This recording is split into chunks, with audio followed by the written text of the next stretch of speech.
I look forward to problems. I like problems because if there's problems, Frankie and I can work on it together to find a solution, right? And I see that as a great form of bonding. Now, don't get me wrong, you guys. Sometimes it's expensive. Yeah, you're laughing, let me tell you. Like one time they took his iPhone from school and he comes home and he's all devastated, right? He's like, Dad, I gotta talk to you. I'm like, what? Tell me what? They stole my phone. I'm like, that's why you're talking. And I started laughing. He goes, it's not funny. I go, you have no idea how funny it is. I go, so what happened, Frankie? So they broke into my locker at school and they took my iPhone, they took my friend's iPhone, and if we go to the school right now, we can fill out a report. We know exactly who did it. Can we go to the school right now? I go, listen, Frankie, I'd love to, but I'm really, really tired. I just got off a flight, and I guess, I'm really, really tired. I promise you tomorrow morning I'll take you early, I'll help you fill out the report, and we'll turn it in. Can we go right now? I go, Frankie, seriously, please, tomorrow. I need my phone. I go, listen, Frankie, you can handle one day without your phone. He's not getting his way. So he turns around and he yells at the ground and he goes, they took my phone! I looked at him and said, hey, you took my freedom. You don't hear me screaming. I just accept it and process it and we move on. That's it. So then he asked, what's gonna happen? I go, well, I'm gonna go upstairs, take a shower, and probably go to bed. No, what's gonna happen if I don't get my phone back? I go, that's a good question, Frankie. I don't know. You're not gonna get me a new one? No, dude, I already got you a phone. It was your responsibility to take care of that phone. It's not fair. I go, life's not fair, Frankie, okay? But things happen. You should get me a phone. Dude, seriously? And then he looks at me and he says, and this kind of messed with me, he goes, you should get me a phone. It's nothing for you to get me a new phone. It's nothing for you to get me a new phone. Bay Area, my son thinks that what I do is easy. He thinks it's easy because all he sees when he attends 1 or 2 shows per year is that I walk out on stage, you guys start chanting, and then cool shit magically appears in his room.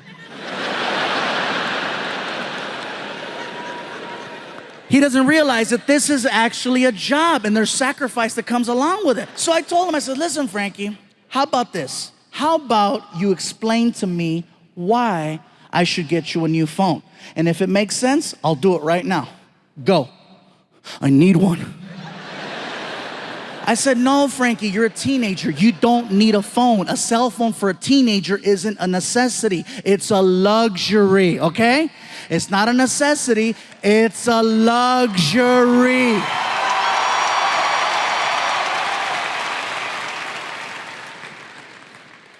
He says, what if there's an emergency? I go, like what? Someone taking your phone? What did you do today when they took your phone? I went to the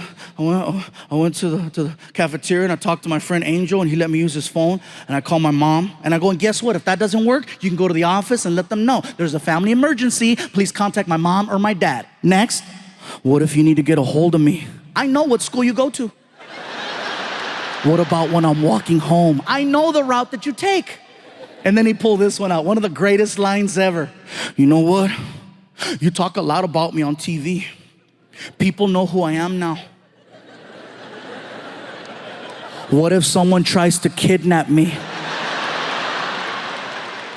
I said, you weigh 225. Good luck. They are not kidnapping your ass without an iPhone and a box of Oreos. That's the only way that's gonna happen.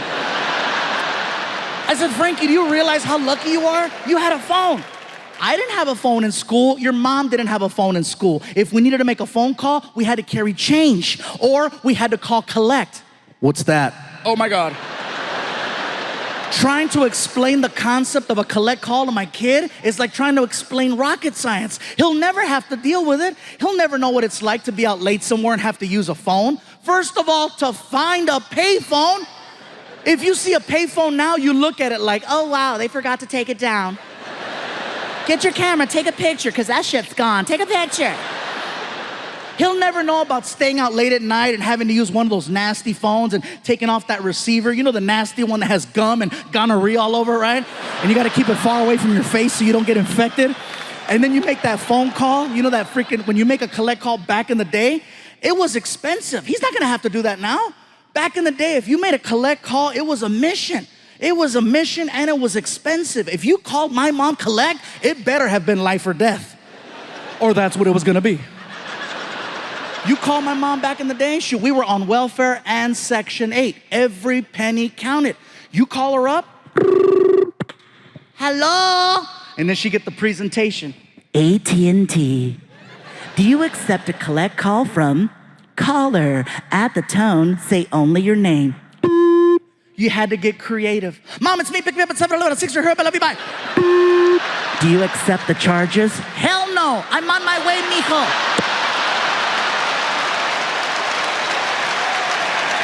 He's at the point now of spoiled where he walks up to me and he goes, Dad, I'm really bored with my Nintendo Wii. Can I give it to my friend Angel? I go, what did you just say? I'm bored with my Nintendo Wii. Can I give it away? I go, is it broken? No. How long have you had it? Woo, for like 4 years. I go, how many games do you have for the Nintendo Wii? Like 300? I could feel you judging me over there. I felt that. Oh, you're judging me right now. I could feel it. She's over there. She's like, this is some Dr. Phil shit right here. He really messed him up. I heard you. Let me just, for the record, let me set this straight, okay? I did not buy my son 300 games. Here's what happened. I have a friend who's a computer hacker, and for $75, he put 300 games on my son's hard drive. Yes, I have money, but I'm still ghetto.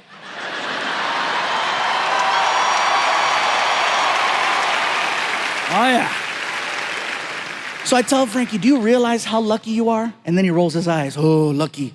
I go, yeah, dude, you are.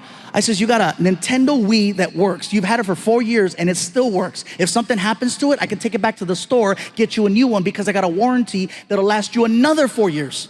Why is that a big deal? Because when I was your age, I had a Nintendo. Wii? No. Frankie, in 1987, I had a thing called a Nintendo Entertainment System, okay? Nintendo Entertainment System. It didn't last 4 years. It lasts 90 days. 90 days is what it took for you to hit power and start seeing a flashing red screen. You know the flashing red screen where you have to look at the ground or look away or you have a seizure right then and there? Oh, yeah. And then what you had to do is you had to flip the Nintendo over and there was a silver sticker with an 800 number on it. And you call the 800 number and they put you in contact with someone in Japan who made you feel like a pendejo. Oh yeah, he made you feel stupid. You call him up and he's like, it costs $250 to repair Nintendo. $250 to fix it, but it's $150 for a brand new one. And if you couldn't afford $150 for a brand new one, like we couldn't afford $150 for a brand new one, you had to become a technician at the age of 7, 8, 9, 10, 11. You had to go in the kitchen and find the most messed up butter knife you could, right? The one that had bent marks and rust stains, and take that sucker back in the living room because you were gonna perform an operation. You were gonna perform an operation and bring that Nintendo back to life.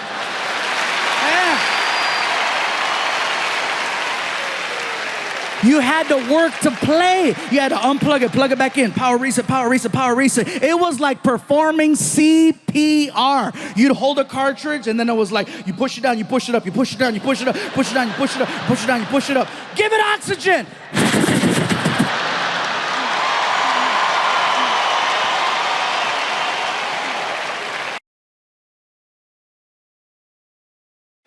And that's another thing that's changed, you guys. My son Frankie is now 18 years old and 1 week away from graduation.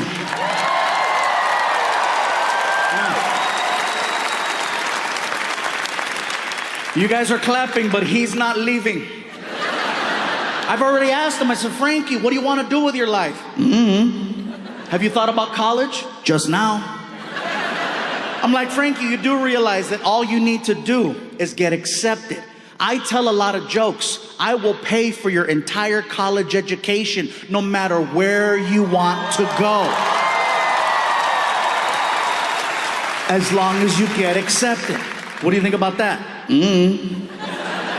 I say, you know, if you want to go to school in California, we'll make it happen. You want to go to school out of state, we'll make it happen. I said, hell, I'll even do one of those international programs. You know, the ones where you give them one of your children and then they give you one of their children? What is it called when you kid swap? Thank you. Sorry. That's right. Exchange. Some of you are like, that's called human trafficking. Different program. I would love to do an exchange program with my son, but don't give me a regular kid. If I'm gonna do an exchange program, give me a kid from like a hardcore third world country so that he appreciates all the basic things most American children take for granted.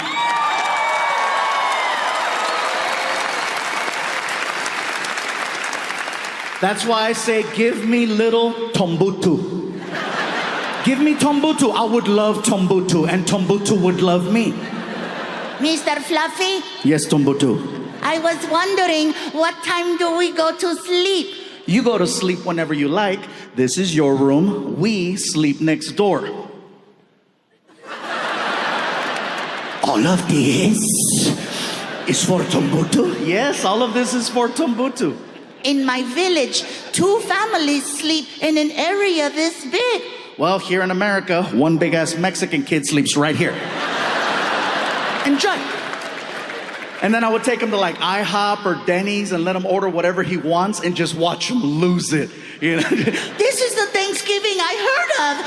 Thank you, Mr. Fluffy. Thank you. If there is anything Tombutu can do for you, please tell me. Anything. Can you help me take out the trash? For you, I will eat the trash.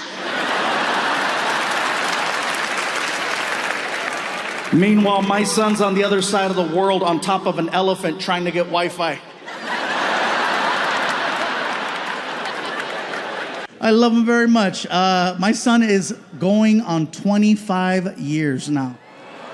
He's 24 years old. Frankie is 24 years old. Yeah, thank you for clapping. He's still at the house. I did an interview recently, and someone was asking me questions about my son. They said, you know, Gabriel, you've always mentioned your son in your specials. Can we look forward to a new story coming out? And I said, not really a new story so much as, you know, because my son is doing his own thing now. He's doing his own thing. He's got his own life, and that's awesome. I do, however, still have stories from the past that I never told. And he goes, well, do tell. I said, okay, my favorite story is actually probably the first one.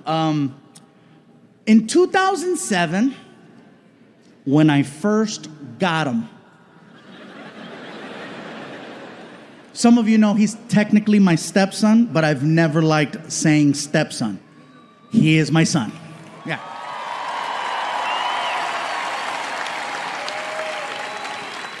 He is my son or my aftermarket child. No gray area. Anyway, it's 2007, and for some reason, I'm home on Halloween. Now, here's the thing. As a comedian, I have signed up to perform 365 days a year.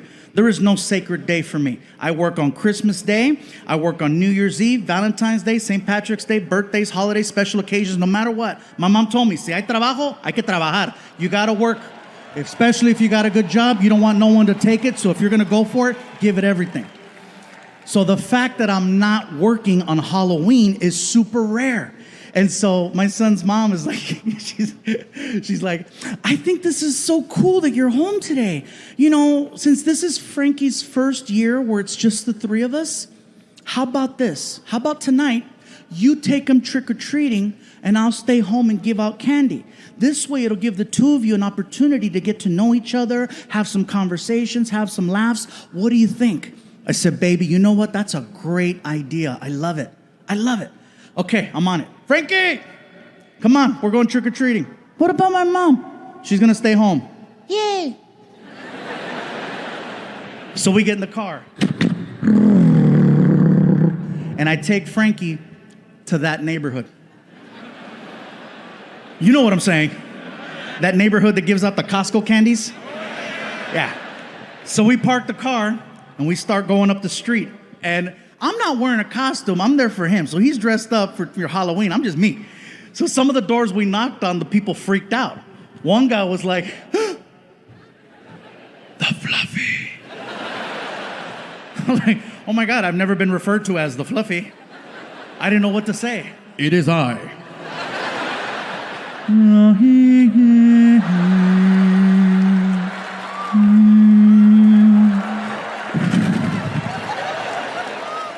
One door we knocked on, they opened the door, they're like, oh my God, you're famous. I was like, ah.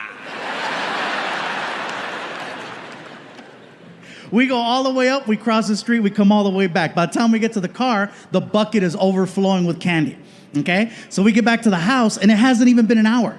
We walk in, and Frankie's mom is pissed. She's like, the hell is this? I go, what? I thought I told you to take him trick-or-treating. I go, I did. Show the score. The whole point of you taking him trick-or-treating wasn't to get candy.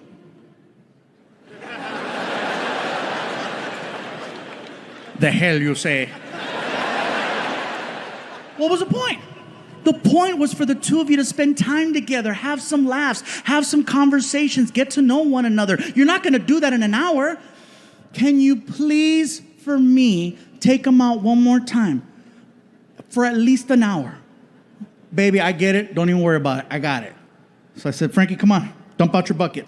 Round 2. So we go outside, we get in the car. I don't want to go door to door again. So I said, I got an idea. I take Frankie to Walmart. We get to Walmart, and Frankie goes, what are we doing here? I got it, watch. We walk in. I said, grab a cart. Follow me. And I lead Frankie all the way to the candy section. Well, as soon as we get to the candy section, I stop the cart. And I got in Frankie's face, and I said, Frankie, you have exactly 30 seconds to grab as much candy as you can.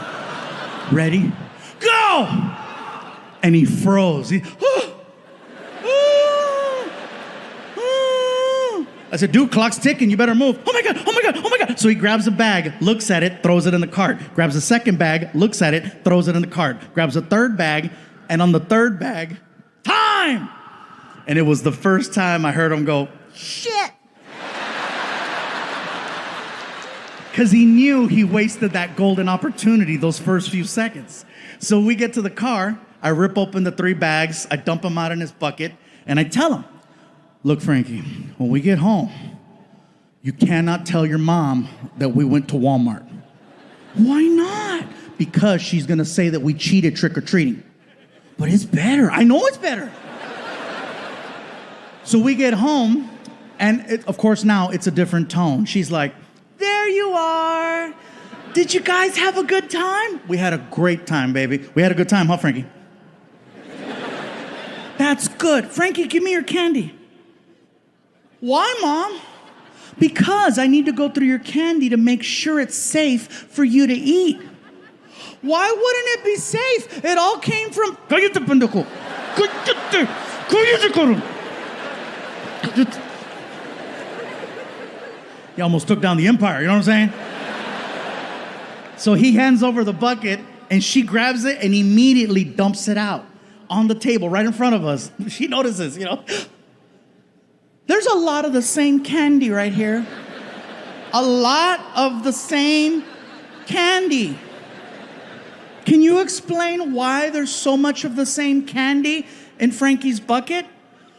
I don't know what to tell you, baby. There's a lot of basic bitches in this neighborhood, you know, just kind of, I don't know. We can't go back to that other neighborhood because they got cameras and they're going to know us, and we don't want to be that person. Nobody wants to be that. So fast forward 1 year. It is now October 31st of 2008, and for some reason, I'm not booked on Halloween again. And so my girl's like, she swears up and down, oh, it's a sign, it's a sign. I'm like, it's a sign my agent is slacking.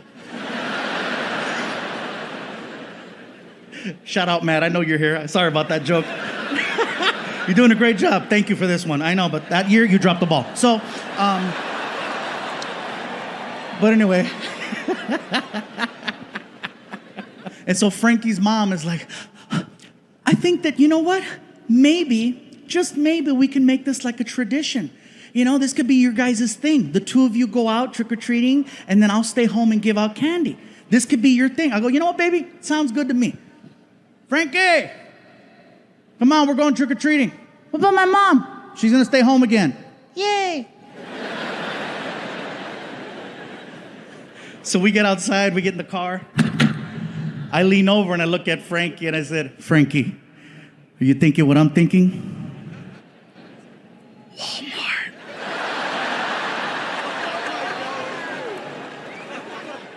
We pull up to Walmart. We walk in. I said, Frankie, grab a cart. Follow me. And I lead him all the way to the candy section. As soon as we get to the candy section, I stop the cart and I get in his face. I said, Frankie, you have exactly 30 seconds to grab as much candy as you can. Ready? Go! Apparently, this was training all year for this.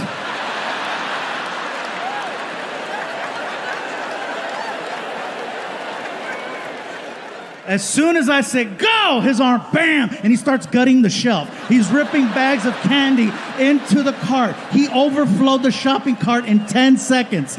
I firmly believe that's the first day of my diabetes.